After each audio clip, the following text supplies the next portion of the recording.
तो hello guys, welcome back to our YouTube channel. Title तुमने पढ़ लिया होगा तो शुरू करें। Yes sir.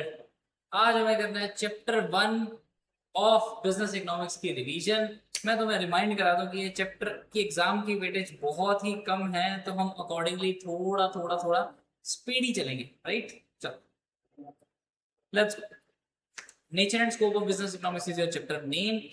तो सर, अगर चैप्टर का नेम ही बिजनेस इकोनॉमिक्स है, सब्जेक्ट का नेम भी है जो, तो क्यों ना उसका मतलब समझ ले। पहले बिजनेस का मतलब क्या होता है? बिजनेस का मतलब एनी इकोनॉमिक एक्टिविटी जहां पे हम जो इनपुट्स हैं, जो हमारे फैक्टर्स ऑफ प्रोडक्शन है, that is land, level, capital, entrepreneurship, जो इनपुट्स हैं इनको हम यूज करके इनको कन्वर्ट करते हैं, ट्रांसफॉर्म करते हैं किस में? आउटपुट्स में, यूजफुल आउटपुट्स में। Right, yes. तो इसमें creation of net value added, तो वैल्यू एडिशन को क्या बोलते हैं एक हिसाब से? इकोनॉमिक एक्टिविटी, वो है बिजनेस। इसका पर्पस क्या होता है? प्रॉफिट कमाना, या ऑफ कोर्स अगर एनपीओ हो तो सरप्लस कमाना। यस, हर इकोनॉमिक एक्टिविटी की अपनी अपनी प्रॉब्लम होती है, वो हम पढ़ेंगे। अब हम आ जाते हैं दूसरे वर्ड पे, डेट इज इकोनॉमिक्स। इकोनॉमिक्स क्या होता है? इकोनॉमिक्स पहले ग्रीक वर्ड से आता है इकोनोमिया, जिसका मतलब था household management, household. 19th century तक इसको हम क्या बोलते थे? इकोनॉमिक्स नहीं बोलते थे। 19th सेंचुरी तक क्या बोलते थे? Political economy. 19th सेंचुरी मतलब 1800 से लेके 1900 तक, 19th सेंचुरी।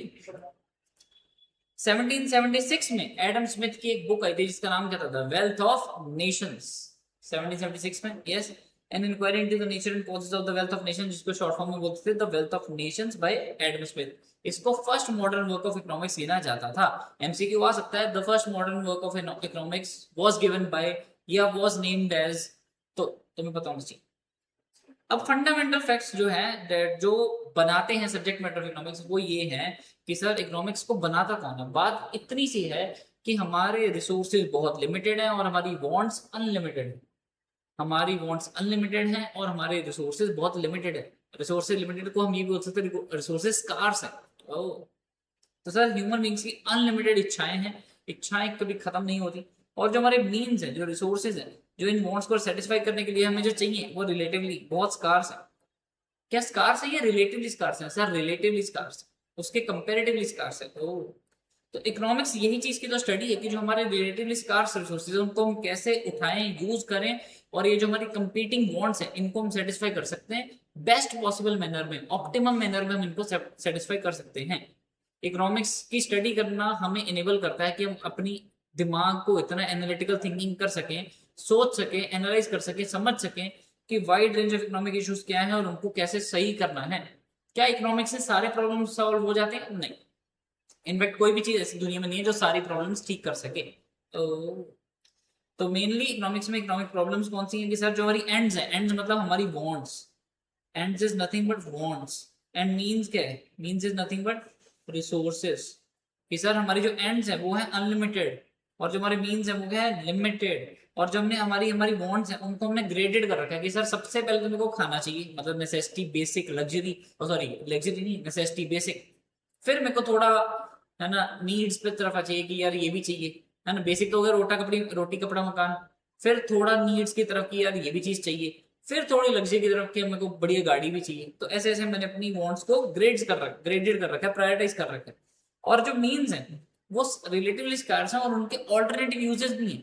अगर मेरे पास एक कॉटन है तो मैं उससे शर्ट भी बना सकता हूँ, उससे पैंट भी बना सकता हूँ, मैं उससे आई डोंट नो कॉटन का रोल भी बना सकता हूँ जो मेडिसिन पर्पज के लिए यूज हो सकती है।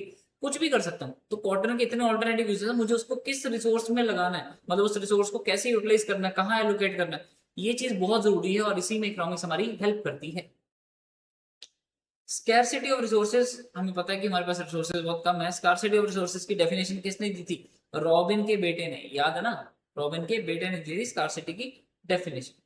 अब बात आ जाती है, ये हमारे चैप्टर का पूरा स्कोप है। आप एक बार पॉज करके सेल्फ रीड कर सकते हो। आगे हम पढ़ने वाले हैं सारा कुछ, तो इतनी कोई टेंशन वाली बात है नहीं है। यस, यस, चलो।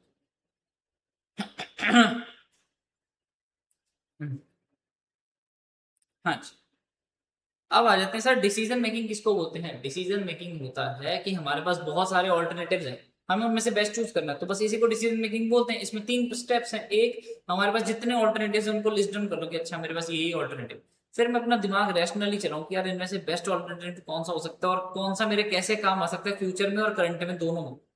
फिर मैं उनमें से जो बेस्ट ऑल्टरनेटिव है वो चूज करूं, जो मेरे को सबसे ज्यादा सूटेबल लगेगा। ठीक है। तो डिसीजन मेकिंग में क्या रहता है? जो वो वाला ऑल्टरनेटिव जो अप्रोप्रिएट है उसको सिलेक्ट करना, ताकि मेरा efficient means of allocation of resources निकल के आ जाए, जो मेरा डिजायर्ड एंड है, जो मेरे को फाइनल रिजल्ट चाहिए वो मेरा एकदम एफिशिएंट वाला निकल के आ जाए। तो सर बिजनेस इकोनॉमिक्स की डेफिनेशन में किसने दी थी? जोल्डीन ने। किसने? जोल्डीन ने। यार कहीं स्टार्टिंग में करा था जोल्डीन ने। तो जोल्डीन क्या करता है भाई? Use of economic analysis in the formulation of business policies. Yes.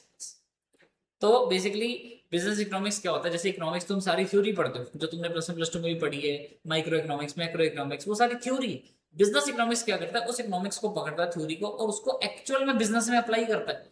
जैसे तुमने थ्योरी पढ़ ली इकोनॉमिक्स की, थ्योरी क्या बोलती है? प्राइस गिरेगा तो डिमांड बढ़ेगी, डिमांड बढ़ेगा तो प्राइस बढ़ेगा, ये तो होगी थ्योरी। बिजनेस इकोनॉमिक्स क्या होती है? एक मैनेजर एक्चुअल में सोच रहा है कि मेरा 10 रुपए प्राइस है, मेरी डिमांड इतनी यूनिट्स है, क्यों ना अगर मैं थोड़ा सा कम कर दूं तो मेरी डिमांड इतनी बढ़ जाएगी। तो ये मैनेजर जो उसको इकोनॉमिक्स की थ्योरी को एक्चुअल में अप्लाई कर रहे हैं अपने बिजनेस में, that is what business economics. एक मैनेजर सोचो जाके देख रहा है, एक चीज बताओ, क्या प्राइस ऐसे ही सेट हो जाता है बैठे बैठे? क्या सिर्फ मैं अपनी कॉस्ट निकालूं और उसमें रैंडमली 20% मार्जिन ऐड कर दूं और मेरा प्राइस बन गया? नहीं भाई, सब कुछ देखना पड़ता है कि मार्केट में डिमांड क्या है। कभी पर 5% मार्जिन पे भी प्रोडक्ट बेचना पड़ता है और कभी पर 50% मार्जिन भी बड़े आराम से बिकता है। तो ये देखना पड़ता है कि तुम्हारे उस प्रोडक्ट की डिमांड क्या है। तो ये सबको जब इकोनॉमिक्स की थ्योरी को जब एक मैनेजर अप्लाई करता है अपने बिजनेस में, that is what business economics is.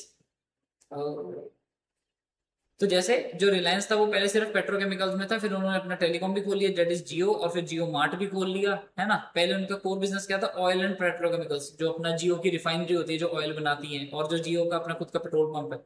अब उन्होंने फिर जियो का टेलीकॉम भी बना दिया और फिर रिलायंस रिटेल करके स्टोर भी बना दिया। तो उन्होंने बिजनेस इकोनॉमिक्स अप्लाई करी है। उन्होंने इकोनॉमिक्स की थ्योरी निकाली। थ्योरी क्या निकाली? सर जियो पहले फ्री में मिला। फ्री में कैसे मिला? उसको बोलते हैं पेनिट्रेशन प्राइसिंग। तो बिजनेस इकोनॉमिक्स की उन्होंने एक थ्योरी को अप्लाई करा अपने बिजनेस में कि पहले जानबूझ के पैसा बहाओ, खर्चा करो। कैसे बहाया? फ्री देके डाटा, लोगों को आदत पड़े, लोग खरीदें, अपने मोबाइल में डालें। फिर जब एक बार डाल दिया, क्योंकि सिम कोई ऐसे एकदम से ऐसे नंबर अपना चेंज नहीं करता रहता कि हाँ यार करते रहते कोई बात नहीं, इधर 20 रुपए सस्ता मिलता है नेटवर्क तो इधर शिफ्ट कर जाते हैं, इधर 100 रुपए सस्ता मिल गया तो नया सिम ले लेते हैं, ऐसे नहीं चलता। तो इसलिए उनको पता था, तो उन्होंने पहले लोगों को हैबिट डलवा दी, और जब एक बार लोगों के मोबाइल में घुस गया जियो, फिर उन्होंने अपना सिम महंगा कर दिया ऑफकोर्स। तो उन्होंने पहले चीप डाटा इनिशियल दिया, फिर अपनी मैसिव नेटवर्क डिमांड क्रिएट करी और फिर मार्केट शेयर इजीली कैप्चर कर लिया।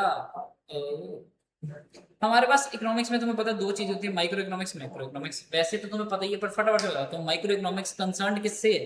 इंडिविजुअल यूनिट से। क्या सिर्फ इंसानों से? नहीं नहीं, एक पर्टिकुलर बिजनेस से या एक पर्टिकुलर लेट्स से इंडस्ट्री से। पॉइंट इज कि सिर्फ जब एक एक वेरिएबल की बात हो, एक एक यूनिट की बात हो, किसी भी, चाहे कंज्यूमर है चाहे फर्म्स है, किसी की बात हो, तो जब छोटी यूनिट की बात होती है माइक्रो लेवल पे, that is what micro economics. उसके रिलेशन में हम वो पढ़ना कि डिसीजंस कैसे लेने हैं, रिसोर्सेज कैसे एलोकेट करने हैं, that is what micro economics is. लेकिन जैसे ही हम थोड़े बड़े लेवल पे चल जाते हैं, जब हम देश के बारे में सोचने लग जाते हैं, country as a whole, economy के बारे में सोचने लग जाते हैं, लार्ज इकोनॉमिक एग्रीगेट्स के बारे में सोचने लग जाते हैं कि मान लो नॉर्थ रीजन में ये चीज कैसे होनी चाहिए, that this is what macro economics. South region में कैसे होनी चाहिए, पूरे इंडिया में कैसे होनी चाहिए, this is what macro economics is. तो माइक्रो में कैसे कैसे चीजें डिस्कस करते हैं हम कि प्रोडक्ट का प्राइस क्या रखना है, तुम्हारे कंज्यूमर का बिहेवियर कैसा है, तुम्हारे प्रोडक्ट की डिमांड कैसी है, तुम जो फैक्टर यूज करते हो लैंड लेवल कैपिटल ऑन्टरप्रेन्योरशिप, उनकी प्राइसिंग कैसे रखी हुई है, इकोनॉमिक कंडीशंस क्या है उन सेक्शन ऑफ पीपल की जिनको तुम केटर कर रहे हो, फर्म्स का बिहेवियर क्या है, इंडस्ट्री तुम्हारी कहाँ पे लोकेटेड है, ये सब चीजें। ये देखो ना कितनी कितनी एक प्रोडक्ट एक फर्म स्पेसिफिक चीजें डिस्कस कर रहे हैं। लेकिन जब हम बात करते हैं बड़े लेवल की कि भाई इंडिया में प्राइस लेवल क्या है, इंटरेस्ट रेट क्या है, इन्फ्लेशन क्या है, पॉपुलेशन क्या है ना, नेशनल इनकम क्या चल रही है, हमारा balance of trade, balance of payment क्या चल रहा है, फिजिकल डेफिसिट चल रहा है या फिजिकल बजट सरप्लस चल रहा है, बजट डेफिसिट चल रहा है, फिजिकल डेफिसिट तो नहीं चल रहा। ये सब चीजें, overall level of saving and investment क्या है लोगों का। तो गॉट इट। तो बेसिकली एक चीज समझो कि जब तो मुझे सॉल्व करने हैं इंटरनल इश्यूज, जब मुझे क्या सॉल्व करने हैं, जब मुझे सॉल्व क्या करने हैं, इंटरनल या ऑपरेशनल इश्यूज।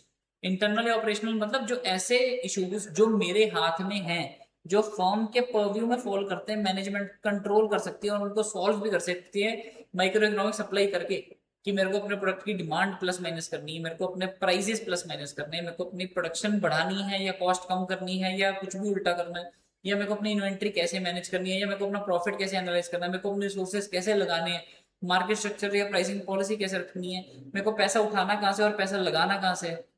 ओ, तो ऐसी चीजें जो मैनेजमेंट के हाथ में है, जो मेरे कंट्रोल में है, उनको सॉल्व करने के लिए मैं क्या लगाता हूँ, माइक्रो इकोनॉमिक्स। तो अगर एक एमसीक्यू आ गया कि एक मैनेजर है, उसने अपने प्रोडक्ट की प्राइसिंग चेंज कर दी, बताओ उसने कौन सी थ्योरी अप्लाई करी, तो तुम बोलोगे micro economics theory. Got it. तो जो बिजनेस इकोनॉमिक्स है उसका स्कोप काफी बड़ा है, तो काफी जो प्रैक्टिकल प्रॉब्लम्स है मैनेजर की जो फेस करता है, वो बिजनेस इश्यूज जो भी फेस करता है उनको इकोनॉमिक थ्योरी मतलब अप्लाई करता है इकोनॉमिक थ्योरी, तब वो उसको सॉल्व कर सकता है, उनके ऊपर एक्ट कर सकता है। कौन सी theory, micro macro. Micro economics रखती है किसके ऊपर, इंटरनल या ऑपरेशनल इश्यूज के ऊपर, जो अंदरूनी इश्यूज हैं या जो day to day operational issues हैं उनके ऊपर माइक्रो इकोनॉमिक्स लगता है। और जो मैक्रो इकोनॉमिक इश्यूज हैं, और जो सॉरी एक्सटर्नल इश्यूज हैं, उनके ऊपर क्या लगता है, मैक्रो इकोनॉमिक्स। सर ऐसे कौन से मैक्रो इकोनॉमिक्स जो हमारे फैक्टर्स हैं, सर इकोनॉमिक सिस्टम कौन सा है, तुम किस में ऑपरेट करते हो, कैपिटलिस्ट, सोशलिस्ट या मिक्स्ड इकोनॉमी, या तुम्हारे स्टेजेस ऑफ साइकिल कौन से चल रहे हैं, रिकवरी, बूम, डिप्रेशन, है ना, रिसेशन, कौन सा बिजनेस साइकिल चल रहा है, जनरल ट्रेंड क्या चल रहा है इनकम एम्प्लॉयमेंट का, सोशल या पोलिटिकल एनवायरमेंट कैसा है, कौन सी पार्टी की सरकार है, कौन सी उनकी पॉलिसीज हैं, फाइनेंशियल सेक्टर कैसे चल रहा है, मार्केट में इंटरेस्ट रेट क्या चल रहा है, प्राइस लेवल क्या चल रहा है, गवर्नमेंट की पॉलिसी कैसी है, वो टैक्सेशन बढ़ा रही है, कम कर रही है, वो अपना एक्सपेंडिचर बढ़ा रही है, कम कर रही है, ये सब चीजों क्या है, मैक्रो इकोनॉमिक फैक्टर्स। क्या हमारे इनके ऊपर कंट्रोल है, नहीं, एक बिजनेस का इनके ऊपर कंट्रोल नहीं होता है। अब हम थोड़ा समझ लेते हैं नेचर ऑफ बिजनेस इकोनॉमिक्स। वैसे तो ये थ्योरी है, और थ्योरी तुम्हें पता है बेस्ट बात क्या है कि तुम्हारा पेपर एमसीक्यू है।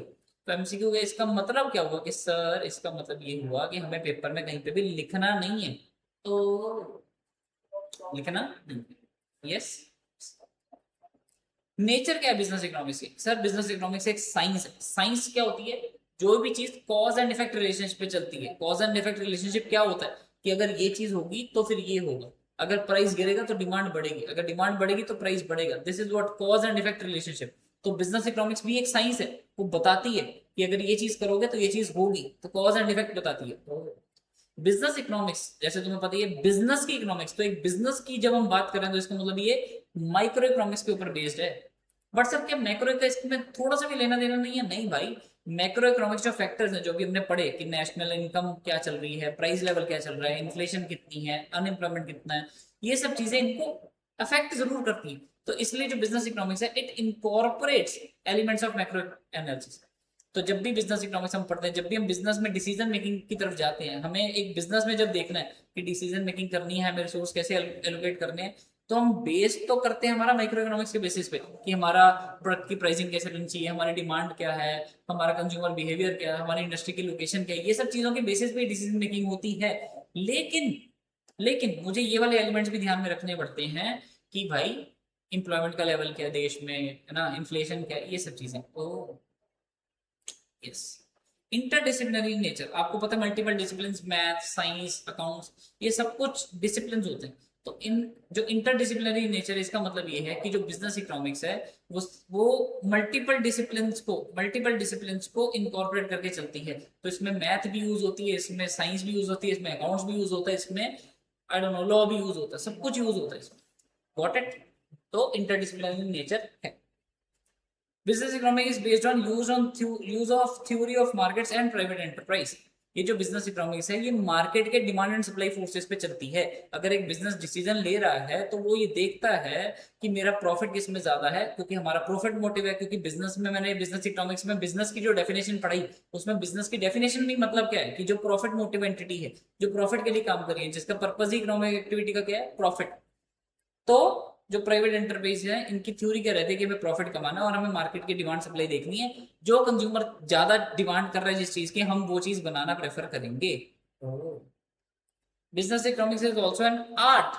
आर्ट क्या होती है, आर्ट क्या होती है, अगर तुम्हें यहाँ पे एक पेंटिंग बनानी आती है, अपने दिमाग में एक पेंटिंग पता तुम्हें, और तुमने ऐसे अपने हाथ चलाया और बना दी, इसको ही बोलते हैं आर्ट। क्या आर्ट क्या होता है, प्रैक्टिकल एप्लीकेशन करना, किसकी, rules and principles for the attainment of set objectives. तुम्हारे कुछ ऑब्जेक्टिव्स हैं कि तुम्हें अटेन करने, और तुम्हारे दिमाग में नॉलेज है, तुम्हें रूल्स पता है, तुम्हें प्रिंसिपल्स पता है, तुमने उनको प्रैक्टिकली अप्लाई करा अपने गोल्स को अचीव करने के लिए, अपने ऑब्जेक्टिव को अचीव करने के लिए। तो बेसिकली बिजनेस इकोनॉमिक्स में क्या है, एक एक मैनेजर है, वो चाहता है कि यार मेरे प्रोडक्ट की डिमांड बढ़े, तो वो क्या करेगा, लेट्स से कुछ स्कीम्स लॉन्च करेगा, हो सकता है डिस्काउंट दे दे, हो सकता है कैंपेन चलाए एड वगैरह का। तो वो सब, ये सब जो चीजें कर रहा है वो क्या है, प्रैक्टिकल एप्लीकेशन कर रहा है, किस चीज की, जो उसको थ्योरी पता है, जो उसको इकोनॉमिक्स की थ्योरी पता है, वो अपने रूल्स और प्रिंसिपल को यूज कर रहा है ताकि वो अपने ऑब्जेक्टिव्स को अटेन कर सके। बिजनेस इकोनॉमिक्स जो है वो नॉर्मेटिव इन नेचर है। नॉर्मेटिव क्या होता है भाई, पहली बात तो दो टर्म्स होती हैं, पॉजिटिव नॉर्मेटिव। पॉजिटिव क्या होता है, व्हाट इज, यानी क्या है, प्योर साइंस। व्हाट पॉजिटिव क्या होता है सर, अगर प्राइस गिर के डिमांड बढ़ेगी, बस this is what pure science. What is कि भाई ये है चीज, बस खत्म, ये सिर्फ एक फैक्ट है। This is what positive. अगर हम बोलते हैं नॉर्मेटिव, नॉर्मेटिव होता है व्हाट शुड बी। तो अगर कोई ऐसे बात करता है कि गवर्नमेंट को ना ये वाली पॉलिसी लेके आनी चाहिए ताकि अनएम्प्लॉयमेंट कम हो, this is what should B. तो बिजनेस इकोनॉमिक्स भी क्या है, व्हाट शुड बी। एक एक मैनेजर या एक जो भी डिसीजन मेकर है वो सोचता है कि मेरे को अपना प्राइस करना कम करना है, या लेट्स से मेरे को अपनी डिमांड बढ़ानी है, तो वो सोचता है कि क्या ऐसा करना चाहिए जिससे ये चीज हो जाए। तो व्हाट शुड बी, तो it is prescriptive in nature, and जो पॉजिटिव है वो तो प्योर साइंस होती है। तो बिजनेस इकोनॉमिक क्या है, normative in nature, what should be, what ought to be. अगर मैं बोलूं कि गवर्नमेंट अगर गवर्नमेंट एक्सपेंडिचर बढ़ाएगी तो डिमांड बढ़ती है, बस ये तो प्योर साइंस है, ये तो फैक्ट है। अगर मैं बोलूं इंडिया की जीडीपी थोड़ी कम है, गवर्नमेंट को अपना एक्सपेंडिचर बढ़ाना चाहिए ताकि जीडीपी बढ़े, दिस इज नॉर्मेटिव। मैं बता रहा हूं क्या होना चाहिए, what should B. Got it. pragmatic in approach, microeconomics is abstract and purely theoretical। जो माइक्रो इकोनॉमिक्स है, जो तुम्हारी इनफैक्ट इकोनॉमिक्स ही है, माइक्रो मैक्रो दोनों, ये तो प्योर थ्योरी है, ये तो सिर्फ थ्योरी लिखा हुआ है। माइक्रो में क्या लिखा हुआ है, ये डिमांड सप्लाई ये सब चीजें है ना, कॉस्ट प्रोडक्शन ये सब चीजें सिर्फ थ्योरी लिखी हुई है कि आप कम करोगे ये ज्यादा हो जाएगा, ये कम करोगे ये ज्यादा हो जाएगा, ये ज्यादा होगा ये कम होगा, ये सिर्फ थ्योरीज लिखी हुई है। बिजनेस इकोनॉमिक्स क्या है, प्रेगमेटिक। प्रेगमेटिक को तुम सिंपल समझ सकते हो, प्रैक्टिकल, सिंपल याद रखने के लिए प्रैक्टिकल। तो माइक्रो इकोनॉमिक्स क्या है, वो तो प्योरली थ्योरेटिकल है और सिर्फ economic formula under unrealistic assumptions, unrealistic assumptions पे चलती है। तुमने देखा ना, जितनी भी थ्योरी हमेशा उसमें कुछ ना कुछ लिखा होता है, अदर थिंग्स रिमेनिंग कांस्टेंट। अरे अदर थिंग कैसे रिमेनिंग कांस्टेंट, ऐसे नहीं होता कुछ, अदर थिंग एक्चुअल में कोई रिमेनिंग कांस्टेंट नहीं होता। तो ये तो सिर्फ थ्योरी चलती है। लेकिन बिजनेस, अच्छा एक चीज बताओ, हमने इकोनॉमिक्स थ्योरी में पढ़ लिया सिंपली प्राइस गिरेगा डिमांड बढ़ेगी, लेकिन एक्चुअल में जब तुम देखो जो अदर थिंग रिमेनिंग कांस्टेंट बोल सकते हैं, हो सकता है कंज्यूमर की इनकम में चेंज हो सकता है बाकी अदर फैक्टर्स में, इतने सारे अदर फैक्टर्स है, रिलेटेड गुड्स है ना, consumer preferences, taste and preferences, इन इतने सारे अदर फैक्टर्स हैं, अगर उनमें कुछ चेंजेस हुआ तो इसलिए जो थ्योरी है, माइक्रो इकोनॉमिक्स वाली थ्योरी है, वो तो सिर्फ assumptions पे चलती है। जबकि जो बिजनेस इकोनॉमिक्स है ये pragmatic इन अप्रोच है, मतलब वो टैकल करता है practical problems which the firms face in the real world। तो एक्चुअल में प्रैक्टिकल प्रॉब्लम जो है उनको टैकल करता है। तो यस,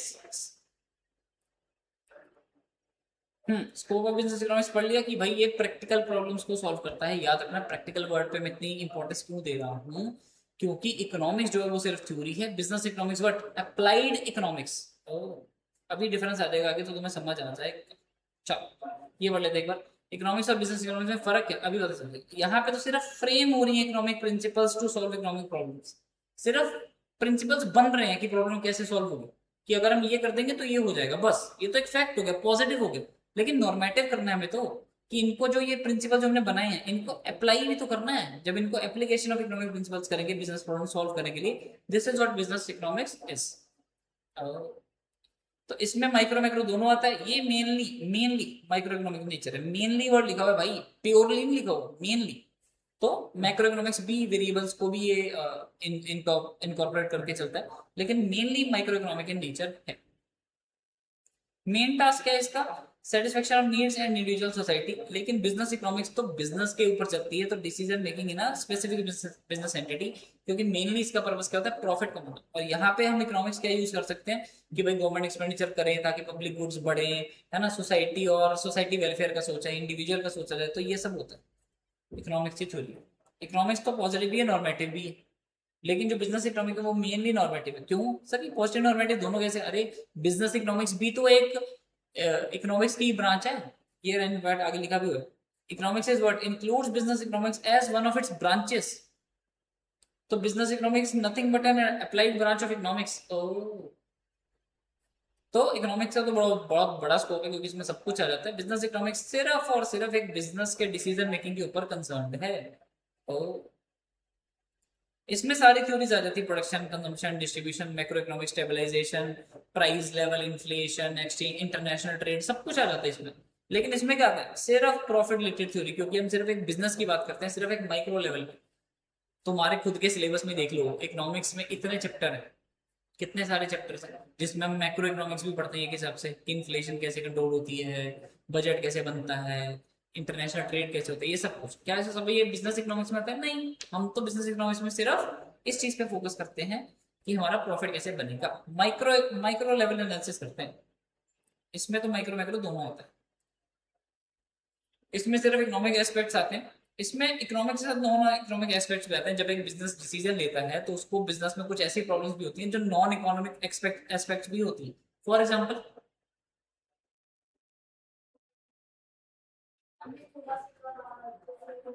यस, तो जो हमारी एक्सटर्नल कॉस्ट होती है वो एक बिजनेस को तो कंसीडर करनी पड़ती है। इकोनॉमिक्स में जब हम पढ़ते हैं तो सिर्फ वो पढ़ते हैं कि भाई कॉस्ट क्या लगी और प्रॉफिट क्या लगा, बस। लेकिन जब एक बिजनेस डिसीजन लेता है तो उसको ये सब सोचना पड़ता है कि मैं किन लोगों को केटर कर रहा हूँ, उनकी क्या लेट से वो है, परचेजिंग पावर क्या है, उससे कहीं नेगेटिव एक्सटर्नलिटी तो नहीं हो रही, कहीं मैं कुछ ऐसा तो नहीं कर रहा, मतलब जिससे लेट से, अब जैसे एक होता है इकोनॉमिक एस्पेक्ट क्या होता है, एक वर्कर मैंने रखा हुआ है उसको मैं 15,000 रुपये देता हूँ, बड़ी बात है, ये तो सिर्फ इकोनॉमिक एस्पेक्ट हो गया। लेकिन जब भी वो काम पे आता है मैं उसको अच्छी खासी गालियां सुनाता हूँ। तो बिजनेस इकोनॉमिक्स इन चीजों से भी कंसर्न है कि भाई तुम नॉन इकोनॉमिक एस्पेक्ट, जो तुम पैसे के अलावा तुम किसी के साथ कैसे डील कर रहे हो, वो सब चीजें भी बिजनेस इकोनॉमिक्स में आती हैं। Based on general assumption, some assumption may hold true in real business situation, इतना इंपॉर्टेंट नहीं। चलो नेक्स्ट यूनिट पे चलते हैं। Let's, nature and scope of business economics he chapter चल रहा है, इसका हम यूनिट 2 पे आ चुके हैं। Basic problems of an economy and role of price mechanism, ये वाली 4 प्रॉब्लम्स तो हर बच्चे ने, मतलब 3 तो एटलीस्ट खास करके हर बच्चे ने +2 में ऐसे रटी होती है जैसे उनकी लाइफ डिपेंड करती है इसके ऊपर। What to produce, how to produce and for whom to produce. What to produce, how to produce and for whom to produce. और एक और कौन सा है, what provisions are to be made for sustainable economic growth. Sir पहले तो आ जाता है व्हाट टू प्रोड्यूस, ये हमारी क्या रह जाती है, सेंट्रल इकोनॉमिक प्रॉब्लम्स रह जाती है। तो सेंट्रल इकोनॉमिक प्रॉब्लम मतलब हर देश को आती है, यस सर हर देश को आती है। क्या ये एक्चुअल में प्रॉब्लम है या सिर्फ एक वो चीज है कि हमने डिसीजन किसके ऊपर लेना है, डिसीजन किसके ऊपर लेना है, इसको सिर्फ बोला प्रॉब्लम जाता है। लेकिन प्रॉब्लम यहाँ पे, प्रॉब्लम का बेसिकली यहाँ पे मतलब ये होता है कि हमें किसी चीज का लेट से आंसर चाहिए, हमें किसी, ये एज अ क्वेश्चन समझ लो, क्वेश्चन मार्क तभी लगाओ ना एंड में, तो इसलिए इसको प्रॉब्लम बोलते हैं। जैसे हम बोलते हैं ना problems and solutions, question answers को एक और बोलते हैं ना प्रॉब्लम एंड सॉल्यूशन। तो वो चीज है, इसको प्रॉब्लम क्यों बोलते हैं, क्योंकि it is nothing but a question, actual में कोई प्रॉब्लम थोड़ी है।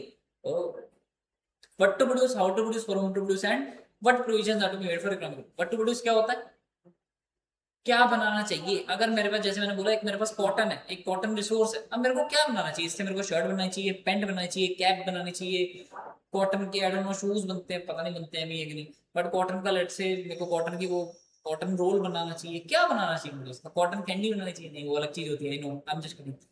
तो क्या बनाना चाहिए, this is what to produce, कि भाई सोसाइटी को सिर्फ ये नहीं डिसाइड करना कि कौन सी गुड्स बनानी है, इसको ये भी डिसाइड करना कि कितनी क्वांटिटीज में बनानी है।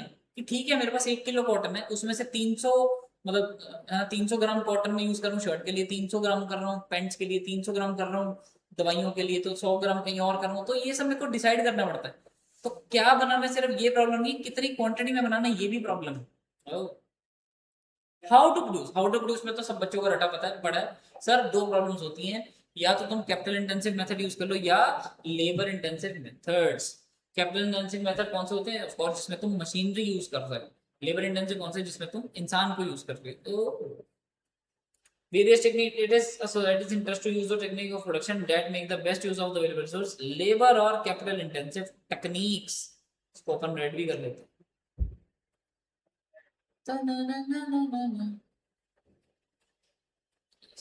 For whom to produce, sir society में सब तरह के लोग हैं, मिडिल क्लास इंसान भी है, लग्जरी बड़े बड़े बिजनेसमैन भी हैं, और बिल्कुल ही गरीब ऐसे जो जो बिल्कुल ही गरीब जो सड़क पे भी रहते हैं वो भी हैं।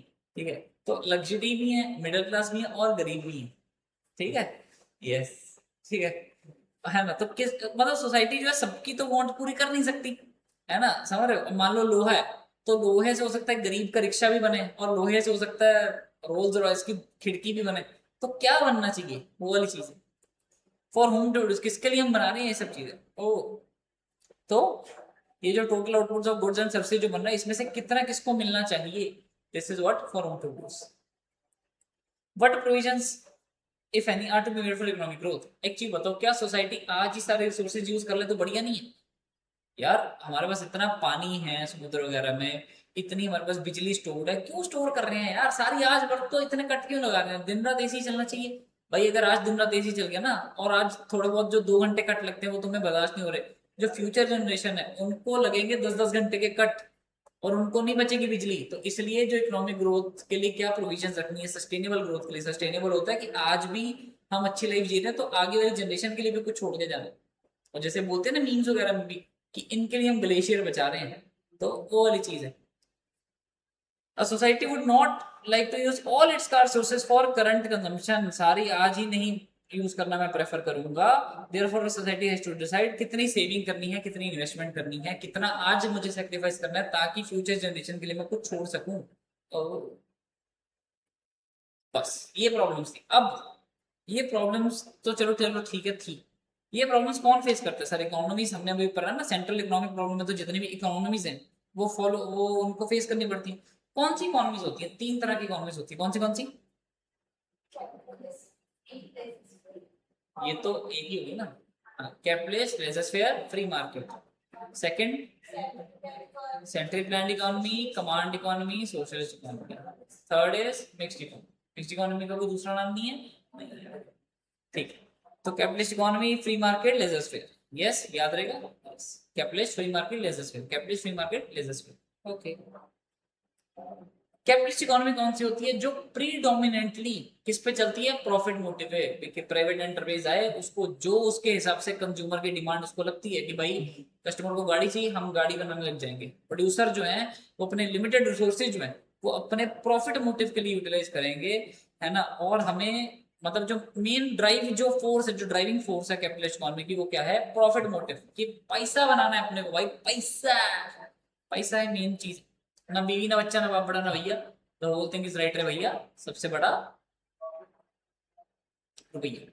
ठीक है सर, हम ये बोल तो देते कैपिटलिस्ट जो है यूएसए, यूके, सोशलिस्ट चाइना, ये मिक्स्ड, ये एक्चुअल में तो मैं सही बताऊं, एक्चुअल में सारी ही इकोनॉमीज मिक्स्ड ही होती हैं, अनलेस ये जो कुछ ज्यादा ही जो प्रॉपर ये सोशलिस्ट टाइप, ये जो north Korea Kim Jong Un type से जो प्रॉपर ही उस पर चलती है, जैसे चाइना होगा कि प्रॉपर ही गवर्नमेंट ही डिसाइड करती है कैसे करना। बट एक्चुअल में तो मैं बताऊं सारी की सारी इकोनॉमीज मिक्स्ड इकोनॉमी होती है। तुम्हें जस्ट बस एक लेवल डिसाइड करना होता है कि ये है, एक मान लो लेवल है, यहाँ पे आती है मिक्स्ड इकोनॉमी, यहाँ पे आती है कैपिटलिस्ट, यहाँ पे आती है सोशलिस्ट। यहाँ पे क्या है? सारा रोल लाइक ऐसे लगा लो 99% रोल किसका? गवर्नमेंट का। कैपिटलिस्ट में 99% रोल किसका? प्राइवेट प्लेयर्स का। और नेक्स्ट में किसका रोल? सेंटर में। अब मिक्स्ड इकोनॉमी कौन सी होती है? ये सारा एरिया, ये वाला सारा मिक्स्ड इकोनॉमी। मिक्स्ड इकोनॉमी का मतलब क्या चलता है? हो सकता है वो 70% प्राइवेट प्लेयर्स के हाथ में छोड़ी हो, 30% गवर्नमेंट कंट्रोल कर सकती हो सकता है 70% गवर्नमेंट कंट्रोल कर रही हो, 30% प्राइवेट के हाथ में छोड़ी हो। तो ये सारी चीजें मिक्स्ड इकोनॉमी होती है। जैसे जैसे ये चाइना ही है, चाइना ने मान लो सब बैन कर रखा है कि कोई यूट्यूब नहीं चलेगा, कोई गूगल नहीं चलेगा, हम अपना अपना बनाएंगे।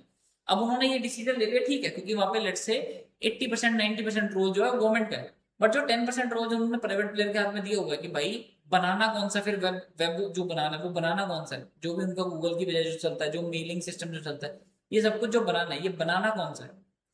तो ये बनाना कौन सा है? ये वो बनाना है जो मुझे खाना है।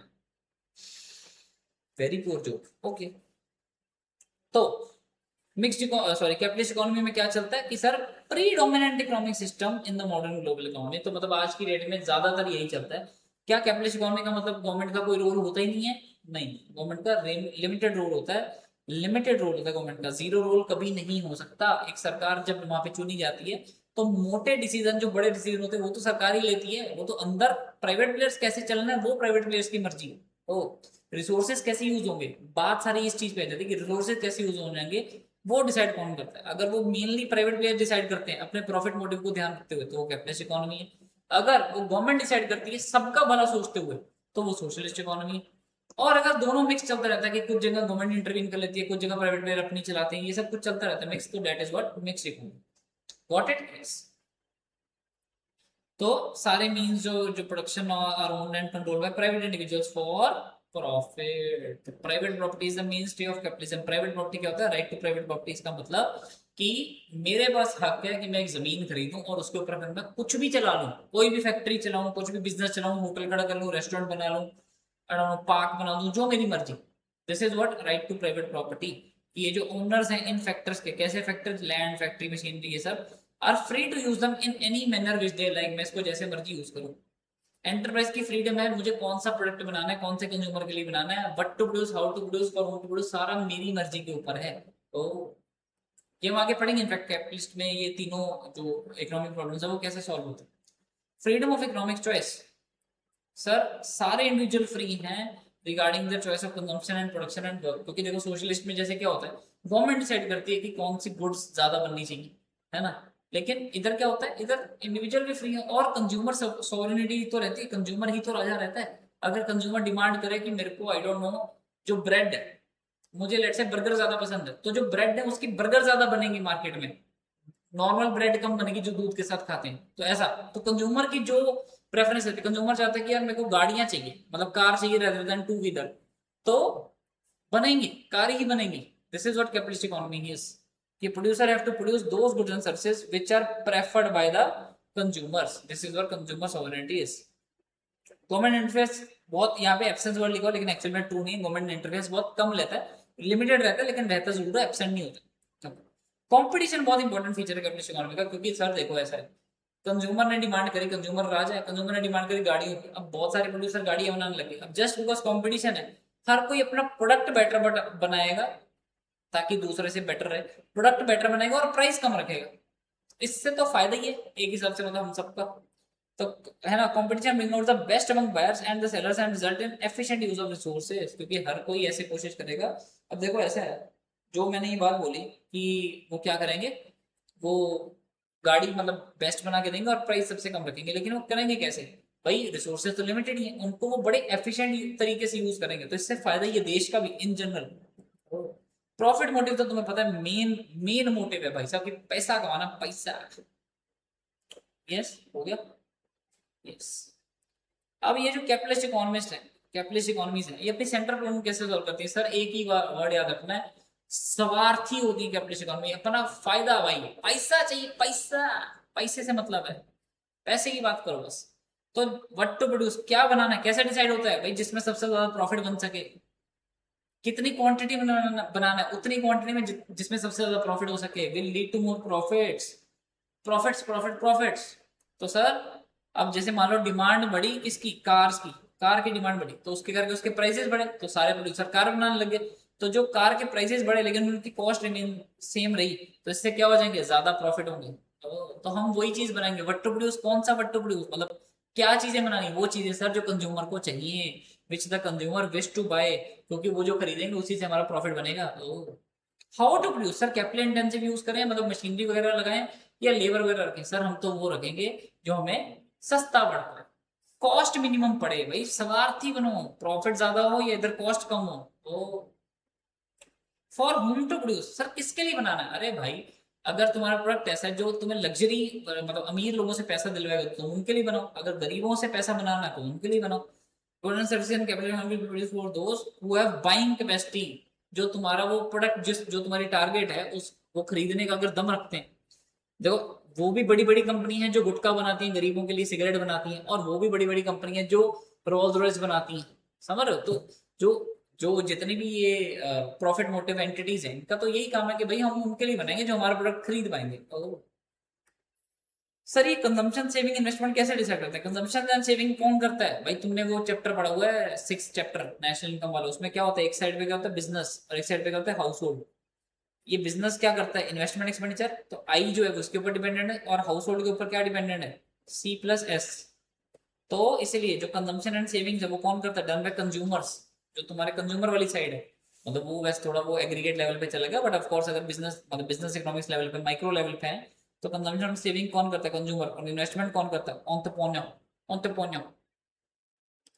Consumer saving among other factors are governed by the rate of interest in prevailing in the market. तो कंज्यूमर जो सेविंग करता है वो डिपेंड करता है किसके, अगर भाई मेरे को बैंक से 6% इंटरेस्ट मिलता तो मैं सेव करूंगा ना, अगर मेरे को 2% इंटरेस्ट मिलता तो मैं कंज्यूम करूंगा, वो वाली चीज। ओके, अगर इनकम भी ज्यादा है एंड इंटरेस्टेड भी higher the level of income and interest rates higher will be the, हाँ अगर मेरी मान लो इनकम भी ज्यादा तो भी मैं ज्यादा सेव करूंगा ऑब्वियसली। अगर भाई मैं 100 रुपए कमा रहा हूँ तो मैं 20 रुपए बचाऊंगा, लेकिन 1000 कमा रहा हूँ तो 200 रुपए बचाऊंगा। और अगर इंटरेस्ट रेट मेरे को बैंक में ज्यादा मिल रहा है तो मैं ऑफकोर्स बैंक में ज्यादा पैसे रखूंगा। और इन्वेस्टमेंट डिसीजन एक ऑन्टरप्रेन्योर में किसके ऊपर डिपेंड करता है कि भाई मेरे को इसके ऊपर रिटर्न कितनी मिल रही है। याद रखना, हमें जहां से बेस्ट ऑल्टरनेटिव मिलेगा, जहां से हमारा स्वार्थी बनो भाई कैपिटलिस्ट में, जहां से हमें ज्यादा फायदा मिलेगा हम वो चूज करें। कि the greater the profit expectation that is the return on capital, the greater will be the investment in the capitalist economy. Capitalist economy, yes. Merits क्या है कैपिटलिस्ट इकोनॉमी, क्या फायदा क्या है कैपिटलिस्ट इकोनॉमी का? फिर भाई देखो ऐसा है, अभी हमने पढ़ा कि क्योंकि वो रहता है कंपटीशन रहता है तो इससे एफिशिएंट यूज ऑफ रिसोर्सेज हो जाता है, तो भाई है ना greater results in greater efficiency. फिर इकोनॉमिक ग्रोथ ज्यादा होने के चांसेस है कैपिटलिज्म में। फिर कैपिटलिज्म सेल्फ रेगुलेटिंग है क्योंकि डिमांड सप्लाई पे चलती है, तो मार्केट जो है ऑटोमेटिकली प्राइस सेट कर देता है। गवर्नमेंट को इंटरवीन करके अपना मतलब लेट से किसी की कॉस्ट कटिंग या किसी की कॉस्ट के बराबर प्राइस रखना, इन सब में इंटरफेयर करके गवर्नमेंट को जरूरत नहीं है। मार्केट अपने आप डिसाइड करेगी कि इस चीज का क्या प्राइस है। ऑपरेटिव एफिशिएंसी की हाई मतलब हाई डिग्री रहती है, मतलब अच्छी रहती है ऑपरेटिव एफिशिएंसी। ये सब थ्योरी है और तुम्हें पता है तुम्हारा पेपर एमसीक्यू है तो तुम्हें थ्योरी नहीं आएगी। सिर्फ अपना कंसेप्ट स्ट्रॉन्ग करने के लिए सुन लो कि ऑप्टिमम एलोकेशन ऑफ रिसोर्सेज हो जाती है इसमें कैपिटलिस्ट इकोनॉमी में। कंज्यूमर बेनिफिट हो जाती है क्योंकि कंपटीशन जो होता है उसके करके large variety of good quality products बन जाते हैं।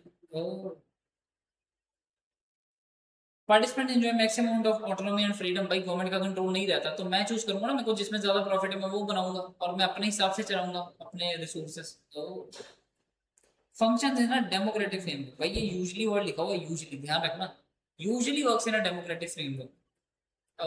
इसका मतलब यूजली कि सर डेमोक्रेटिक का पॉइंट ही यही है, एक होता ना मेरी मर्जी टाइप्स, कि मेरे को सरकार के उसके अंदर रहने की जरूरत नहीं है। कि डेमोक्रेटिक उल्टा क्या होता है, डिक्टेटरशिप, कि सरकार चलाएगी जैसे वो नॉर्थ कोरिया में चलता है, कि बाहर कितने लोग जाएंगे वो भी मैं बताऊंगा, क्या बनेगा यहाँ पे वो भी मैं बताऊंगा, कितना बनेगा वो भी मैं बताऊंगा। तो ये सब नहीं चलता। तो ये जो कैपिटलिज्म है ये किसी में चल सकता है, यूजुअली डेमोक्रेटिक फ्रेमवर्क में ही।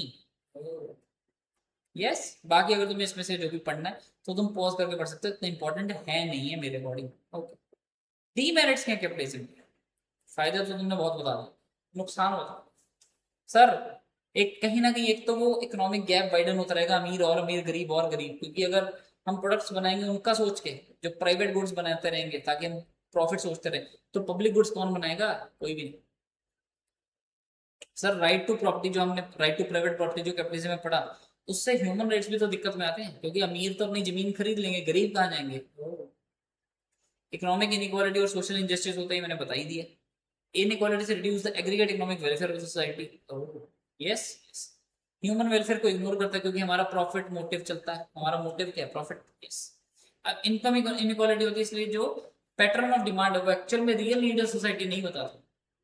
कि सर ये जो गाड़ियों की डिमांड है क्या, ये क्या गरीब से आती होगी, और इंडिया की कितनी सारी पॉपुलेशन गरीब है। सही बात है, तो इसलिए रियल रियल डिमांड नहीं बताता सोसाइटी की, ये सिर्फ अमीरों की डिमांड बताता है। लेबर एक्सप्लॉयटेशन बहुत कॉमन है क्योंकि भाई देखो हमें तो करना है सबसे जो हमें सस्ता पड़ता है, तो इस चक्कर में हम एक मशीन और एक लेबर लगाने के बजाय 3 लेबर लगा देंगे क्योंकि वो सस्ती पड़ रही है, और लेबर की फिर हम जम के लेंगे कि भाई ये प्रोडक्ट इतनी देर तक इतने बन जाने चाहिए, जबकि मशीन बना देगी भाई वो, लेकिन तुम लेबर की भी अच्छी खासी खिंचाई कर रहे हो। मिस एलोकेशन ऑफ रिसोर्सेज होती है, मतलब समझ रहे हो, दो दो तो जो बेनिफिट्स लेके होते हैं कि ऑप्टिमम एलोकेशन रिसोर्सेज, उसको उल्टा लिखिए miss allocation resources. as resources will move into the productive luxury goods. Second, consumer sovereignty भी क्या है, मिथ, कंज्यूमर ही राजा है, ये भी सिर्फ एक मिथ है। क्यों, क्योंकि जब एक्सेसिव कंपटीशन होता है, जब उसमें से जो अगर मान लो डिमांड है कार्स की तो सारे प्रोड्यूसर बनाने लगे, तो स्टार्टिंग में तो सबको let's say super normal profits या नॉर्मल प्रॉफिट्स भी हो गए, लेकिन एक टाइम पे वो मार्केट सेचुरेटेड हो जाएगी, सारे सारे जो प्लेयर्स हैं वो सिर्फ नॉर्मल प्रॉफिट्स ही कमा रहे होंगे, तो फिर वो जो मार्केट भर जाएगी तो उसकी डिमांड आ भी रही तो इतना कुछ खास फर्क पड़ नहीं रहा, तो प्रोड्यूसर अपना सोचेंगे कि हमें क्या बनाना है। Due to unplanned production, economic instability in terms of overproduction, economic depression, unemployment is very common under capitalism. This results in a lot of human misery. Yes, self-explanatory. Excessive materialism as well as conspicuous and unethical consumption leads to environmental degradation. किसर conspicuous कौन सी goods होती हैं, जो जो कौन सी होती है, अमीरों वाली गुड्स, कॉन्स्पिकुअस गुड्स होती है अमीरों वाली गुड्स। तो ये जो अमीरों वाली गुड्स, कभी कभार वो सुना ना, crocodile leather bag by Louis Vuitton, तो उस चक्कर में क्या हो रहा है, वो क्रोकोडाइल मर रहा है उधर। अरे लेदर बैग्स का ट्रेंड चला था बीच में, और ये जो जितने भी फॉरेन ब्रांड्स है ये तो सब ऐसे जानवर की स्किन काट काट के बनाते हैं। एनीवे, तो एनीवे ये जो अनएथिकल सब कुछ जो चल रहा है, अनएथिकल कंजम्पशन भी, अनएथिकल प्रोडक्शन भी, इससे क्या हो रहा है, एनवायरमेंटल डिग्रेडेशन भी हो रहा है। अब आ जाते हैं हम सेकंड इकोनॉमी पे, सोशलिस्ट इकोनॉमी। यदा यदा हि धर्मस्य ग्लानिर्भवति भारत, जब जब धर्म की हानि होगी काल आएगा। याद है? तो धर्म की हानि क्या हो रही थी, कैपिटलिस्ट स्वार्थी लोग, प्रॉफिट मोटिव सिर्फ नहीं यार, गलत बात है, धर्म की हानि हो रही थी, तो कौन आएगा, काल आएगा। कार्ल मार्क्स एंड एफई, कार्ल मार्क्स एंड एफई, इन्होंने क्या लिखा था अपना, the communist manifesto publish in 1848। Wealth of nation कौन सी ईयर में लिखी थी, वेरी गुड, 1776। एंड ये जो कम्युनिस्ट मैनिफेस्टो है ये लिखा 1848 में, किसने, कार्ल मार्क्स एंड एफई। In this economy, material means of production, that is factory, capital, you are owned by whole community represented by the state. All members are entitled to get benefits from the fruits of such socialist। भाई देखो इनकी theory क्या थी, कि भाई बात सुनो, जो रिसोर्सेज है ना, हाँ जी, तो हमारे जो रिसोर्सेज हैं वो सब में बटे, सबका फायदा हो, तो कार्ल मार्क्स एंड एफी ने ये कम्युनिस्ट मैनिफेस्टो अपना लेके थे 1848 में। तो इन्होंने सोशलिस्ट इकोनॉमी का कंसेप्ट निकाला था कि भाई सोशल इकोनॉमी कौन सी है, जिसको और क्या बोलते हैं, कमांड इकोनॉमी और सेंट्रल प्लान इकोनॉमी, जहां पे रिसोर्सेज जो है वो एलोकेट कौन करता है, on the base of a command of centrally planned authority, that is, जैसे हमारे केस में सेंट्रल गवर्नमेंट है, वैसे ही जैसे वहां नॉर्थ कोरिया में जो किम जोंग उन है, ऐसा। तो एक centrally planned authority, market forces का कोई रोल नहीं होता रिसोर्सेज के एलोकेशन में। मार्केट फोर्सेस ने डिसाइड करेंगे कि भाई ये कॉटन की शर्ट बननी है या पेंट बननी है या मेडिसिन वाली जो चीज वो रोल बनना है, गवर्नमेंट डिसाइड करेगी कि भाई ज्यादा हमें शर्ट की जरूरत है तो बस चुपचाप शर्ट बनाओ, ऐसा। जबकि कैपिटलिस्ट में क्या होता है भाई, फायदा किसमें ज्यादा है, प्रॉफिट किसमें ज्यादा बनता है, शर्ट बनाने में, पैंट बनाने में, जिसमें ज्यादा प्रॉफिट है वो बना दो। लेकिन सोशलिस्ट में क्या चलता है, गवर्नमेंट बताती है क्या बनाना है, तो मार्केट फोर्सेस का कोई रोल नहीं होता। Production and distribution of goods are aimed at maximising the welfare of the community as a whole, क्योंकि सरकार तो सबका भला सोचेगी, सबका साथ सबका विकास। हेंस जो सेंट्रल प्रॉब्लम्स हैं वो सोशलिस्ट इकोनॉमी में प्लानिंग के थ्रू सॉल्व होती है, प्लानिंग के थ्रू। सर कुछ करेक्टरिस्टिक्स बताओ ना सोशलिस्ट इकोनॉमी। कलेक्टिव ओनरशिप, सब मतलब एज एन, चाहे डिसीजन सरकार लेती है लेकिन ओनरशिप किसके पास रहती है उन सब चीजों की, किसके पास रहती है, प्राइवेट बंदों के पास। जो फार्म्स हैं, वर्कशॉप्स हैं, ये जितने भी मतलब जो भी वर्कशॉप्स, कॉल, ट्रेनिंग, ये अभी भी प्राइवेट हैंड्स में रहती हैं। लेकिन उनमें रिसोर्सेज क्या बनना चाहिए, मतलब एक मान लो एक मेरे पास खाली फैक्ट्री है, उसमें मैं रिसोर्सेज कैसे बनाऊं, मेरे पास कॉटन रॉ मटेरियल आ गया, उसमें मैं क्या बनाऊं, वो गवर्नमेंट डिसाइड करती है। तो गवर्नमेंट कैसे डिसाइड करती है, अपनी पॉलिसीज के थ्रू। जानबूझ के शर्ट बनाने के ऊपर सब्सिडी लगा दी और पैंट बनाने के ऊपर टैक्स बढ़ा दिया, कुछ भी ऐसा। वैसे तो वो सीधा गवर्नमेंट तो सीधे ही बोल देती है सोशलिस्ट में, जैसे नॉर्थ कोरिया में तो किम जोंग उन सीधे ही बोल देता है कि भाई कॉटन से शर्ट बननी चाहिए, पैंट नहीं बनानी, बस। तो वो चीज हो जाती है। यस, इकोनॉमिक प्लानिंग, जो सेंट्रली प्लान अथॉरिटी है वो इकोनॉमिक प्लान करती है ताकि सोशल इकोनॉमिक गोल्स जो उनके basically economic welfare as a whole पूरी सोसाइटी का हो सके, वो प्लानिंग करती है। कंपटीशन नहीं रहता क्योंकि गवर्नमेंट ही डिसाइड करती है, क्योंकि मार्केट फोर्स नाम की तो कोई चीज है नहीं है। तो ऑन्टरप्रेन्योर की अपनी मर्जी तो चलेगी नहीं कि मुझे क्या बनाना है, किसमें प्रॉफिट ज्यादा है, ना कंज्यूमर की डिमांड से फर्क पड़ता है। जो गवर्नमेंट को लगता है कि ये चीज चाहिए मार्केट में, वो बन जाएगी। यहाँ पे देखो एक हिसाब से एब्सेंस बोल रहा था, यहाँ पे भी बोल रहा था मार्केट फोर्सेज नो रूल, लेकिन कैरेक्टरिस्टिक्स में क्या है, minimum rule, minimum rule. Price mechanism exist तो करता है सोशल इकोनॉमी में, बट बहुत ही सेकेंडरी रोल, क्योंकि जो गवर्नमेंट ने बोल दिया चलेगा तो वही चलेगा, तो वही, क्योंकि जो एलोकेशन ऑफ प्रोडक्टिव सोर्सेज है ये किससे, according to pre determined plan ही होती है, कि भाई रिसोर्सेज कैसे एलोकेट करने हैं ये पहले ही प्लान्ड होता है। प्राइस मैकेनिज्म एक्चुअल में इन्फ्लुएंस नहीं करता, और क्योंकि यहाँ पे प्रॉफिट मोटिव नहीं हो सकता, क्योंकि यहाँ पे प्रॉफिट मोटिव नहीं होता, सोशल वेलफेयर मोटिव होता है, तो प्राइस मैकेनिज्म का रोल लूज हो जाता है, खत्म हो जाता है। क्योंकि प्राइस मैकेनिज्म में डिमांड, प्राइस मैकेनिज्म क्या होता है कि डिमांड और सप्लाई कितनी है उसके बेसिस पे इसका प्राइस डिसाइड हो, लेकिन यहाँ पे डिमांड सप्लाई की बात ही नहीं है, यहाँ पे मार्केट फोर्सेज है ही नहीं है। सप्लाई भी गवर्नमेंट की मर्जी से हो रही है कि कितना बनाना है, और डिमांड को तो गवर्नमेंट देख ही नहीं रही कि कंज्यूमर को ये ज्यादा चाहिए ये नहीं चाहिए, वो अपने हिसाब से देखती है कि क्या चीज की कमी है क्या चीज की नहीं। तो इसलिए क्योंकि कंज्यूमर को वो देख भी नहीं देते, कंज्यूमर चॉइस एब्सेंस है। कि सर फ्रीडम, ये देखो कितनी अच्छी बात लिखी है, freedom from hunger is guaranteed but consumer sovereignty get restricted. भाई कंज्यूमर ही भगवान है, ये चीज नहीं चलेगी, लेकिन हाँ तुम्हें भूखा नहीं मरने देंगे। Relatively equal income distribution, sir यहाँ पे वर्ड रिलेटिवली लिखा हो, किसके रिलेशन में? कैपिटलिस्ट इकोनॉमी के रिलेशन में, कि सर वहां से ज्यादा जो वहां पे अमीर और गरीब के बीच में जो गैप बढ़ रहा था उसके रिलेटिवली यहाँ पे इनकम डिस्ट्रीब्यूशन जो है थोड़ी इक्वल है, क्योंकि यहाँ पे सरकार भेदभाव नहीं करेगी कि अमीर को ज्यादा देना गरीब को कम देना, ऐसा कुछ नहीं है। तो रिसोर्सेज गवर्नमेंट उसी अकॉर्डिंग एलोकेट करेगी कि अमीर का भी भला हो जाए गरीब का भी हो जाए, तो यहाँ पे रिलेटिवली इक्वल इनकम डिस्ट्रीब्यूशन रहती है। यस हो गए सर। अब सोशलिस्ट इकोनॉमी के फायदे बताओ, बताओ बताओ बताओ, क्या फायदे लगते हैं आपको? कुछ कुछ हमने भी पढ़े हैं, सोशल वेलफेयर मैक्सिमाइज हो गया, और वो तो चलो सब में चला सकते हैं, एफिशिएंट यूज ऑफ रिसोर्सेज तो सब में चला लो। इक्विटेबल डिस्ट्रीब्यूशन हमने भी पढ़ा कि रिलेटिवली है ना वेल्थ जो है वो इक्वल डिस्ट्रीब्यूशन होती है। Balance economic development, better utilisation resources, ये तो सब में ही है, सब में बेटर यूटिलाइजेशन रिसोर्सेज है भाई, ठीक है कोई टेंशन नहीं। अनएम्प्लॉयमेंट मिनिमाइज हो जाता है, क्योंकि वहां पे तो प्रॉफिट मोटिव है कि अगर मैं कैपिटल इंटेंसिव सस्ता पड़ता तो हम कैपिटल इंटेंसिव चलाने की हमें परवाही नहीं है, लोग चाहे है ना बेरोजगार घूमते रहे, तो बिजनेसमैन तो यही सोचेगा। लेकिन सोशलिस्ट में क्या रहता है, गवर्नमेंट प्रेफर करती है कि अनएम्प्लॉयमेंट कम हो जाए। फिर better welfare of the society, labourers and consumers are protected from exploitation. कितनी फनी बात है, क्योंकि डीमेरिट्स में देखो क्या लिखा हुआ है, labours are not rewarded according to their efficiency. दोनों ही बात सही है, क्यों? क्यों? क्योंकि सर बात यह है, वहां पे बेसिकली तुम इतना समझ लो, कैपिटलिस्ट इकोनॉमी को तुम ऐसे समझो, एक होती वो वाली जॉब नहीं होती जहां पे तुम्हें महीने का मिलता है 80,000 रुपीज, लेकिन तुम्हें 10 घंटे गधों की तरह काम कराते हैं।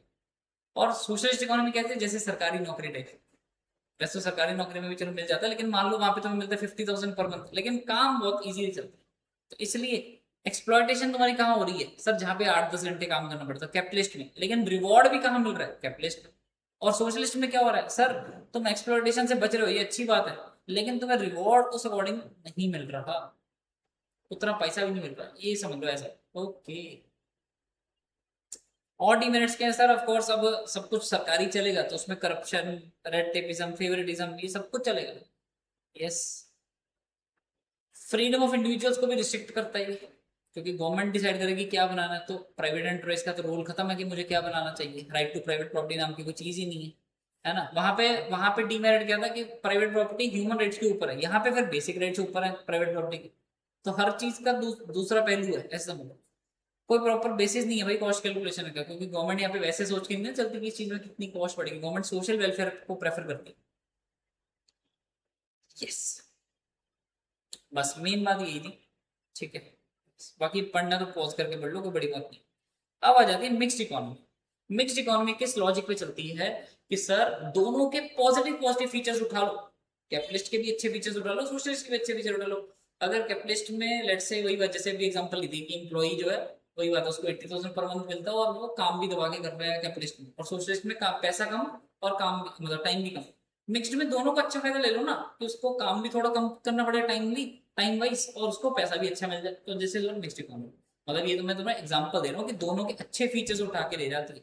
तो in fact every economy in the real world makes use of both markets and governments and therefore is a mixed economy in its nature. Actual में तो सारी दुनिया ही मिक्स्ड इकोनॉमी है, कोई भी ऐसा नहीं कि प्योरली गवर्नमेंट कंट्रोल कर दिया या प्योरली मार्केट के भरोसे छोड़ोगे, नहीं। दोनों में गवर्नमेंट और मार्केट साथ साथ चलती ही है। हाँ बस ये फर्क पड़ता है कि गवर्नमेंट का कहीं 10% रोल है, कहीं 30% रोल है, कहीं 50% रोल है, कहीं 70% रोल है और कहीं 90% रोल है। तो और ऑफ कोर्स जो बचा हुआ रोल है वो मार्केट, फ्री मार्केट का है, मतलब फ्री मार्केट का। यस यस, ठीक। फीचर्स क्या है मिक्स्ड इकोनॉमी के? देखो सर, प्राइवेट सेक्टर और पब्लिक सेक्टर मिलजुल के रहते हैं। प्राइवेट सेक्टर कौन सा होता है भाई? जो प्राइवेट इंडिविजुअल चलाते हैं, जिनका प्रॉफिट मोटिव है कि हमें तो बिजनेस करना है, हमें तो पैसा चाहिए, पैसा जैसे मर्जी हमारा फायदा हो, चाहे कॉस्ट रिडक्शन चाहे प्रॉफिट इंक्रीज, हमें चाहिए फायदा।